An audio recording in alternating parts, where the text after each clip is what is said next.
Lagi-lagi Menteri Agama rezim pemerintahan Presiden Joko Widodo mengeluarkan pernyataan yang melukai semua umat beragama di Indonesia. Kiri, kanan, depan, belakang pelihara anjing semua.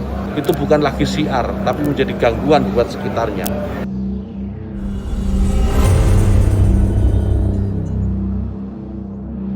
Pernyataannya dalam satu wawancara, ia menganalogikan suara azan yang terdengar dari pengeras suara masjid, ibarat gonggongan anjing. Seperti apa pernyataan lengkap dari Menteri Agama Yakut? Boleh kita Kemarin kita dengar sudah dalam terbitkan rekaman surat edaran pengaturan. Kita tidak melarang masjid, musola menggunakan toa, tidak. Silahkan, karena kita tahu itu bagian dari syiar agama Islam, ya. Tetapi ini harus diatur, tentu saja. Diatur bagaimana volume speakernya, gitu. Toanya itu nggak boleh kenceng-kenceng, 100 desibel maksimal. Diatur bagaimana kapan mereka bisa mulai menggunakan speaker itu sebelum adzan dan setelah adzan. Bagaimana menggunakan speaker di dalam dan seterusnya. Tidak ada pelarangan. Ini aturan ini dibuat semata-mata hanya untuk membuat masyarakat kita semakin harmonis, meningkatkan manfaat dan mengurangi mafsadat. Jadi menambah manfaat dan mengurangi ketidakmanfaatan.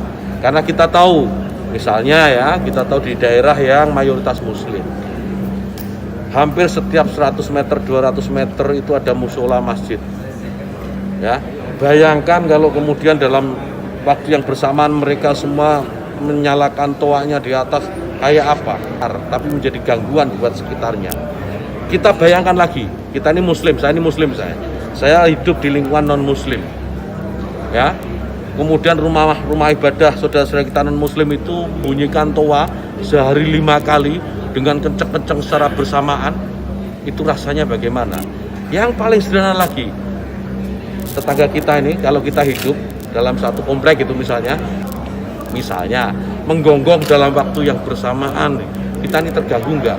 Artinya apa? Bahwa suara-suara ini, apapun suara itu ya, ini harus kita atur supaya tidak menjadi gangguan. Ya, speaker di musola masjid monggo dipakai, silahkan dipakai, tetapi tolong diatur agar tidak ada yang merasa terganggu, agar niat menggunakan toa, menggunakan speaker sebagai sarana, sebagai wasilah untuk syiar, melakukan syiar tetap bisa dilaksanakan tanpa harus mengganggu mereka yang mungkin tidak sama dengan keyakinan kita. Berbeda keyakinan, kita harus tetap hargai. Itu aja intinya.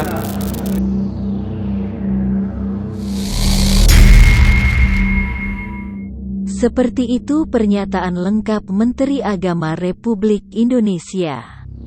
Dan, jika pernyataan gonggongan anjing yang ia maksudkan adalah suara-suara musik dari gereja, maupun suara musik saat ada KKR umat Nasrani, maka, ucapan dari Menteri Agama yang tidak harmonis, seperti yang ia sampaikan, pantas untuk ditentang oleh semua rakyat Indonesia.